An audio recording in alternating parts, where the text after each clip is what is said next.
Hello बच्चों, चलिए प्रश्न को देखते हैं। तो दिया गया प्रश्न है कि दर विरोधी कोलाइड को परिभाषित कीजिए। तो हमें बताना है कि जो हमारा दर विरोधी कोलाइड है वो क्या होता है। सबसे पहले हम क्या लिखेंगे? मुख्य अवधारणा। मुख्य अवधारणा तो वो क्या हो जाएगा? परिक्षेपित प्रवस्था तथा परिक्षेपण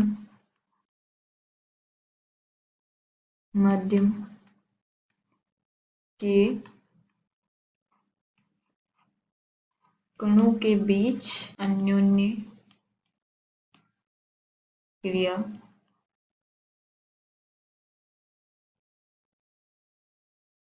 की प्रकृति के आधार पर कोलाइडी विलयन का वर्गीकरण। तो हमें पता होना चाहिए कि जो परिक्षेप प्रवस्था तथा परिक्षेपण माध्यम के कणों के बीच जो अन्योन्य क्रिया है की प्रकृति के आधार पर हम कोलाइड को दो भागों में बांटते हैं। एक कौन सा? दर स्नेही कोलाइड। दूसरा एक दर विरागी या विरोधी कोलाइड। तो हमें बताना है कि जो हमारा दर विरोधी कोलाइड है वो क्या है। तो चलिए हम देखते हैं। दर विरोधी कोलाइड। तो दर विरोधी कोलाइड क्या होते हैं? ऐसे कोलाइड जो परिक्षेपण माध्यम के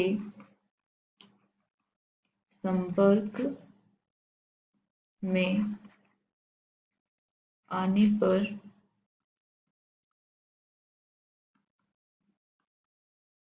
आसानी से कोलाइड विलयन नहीं बनाते हैं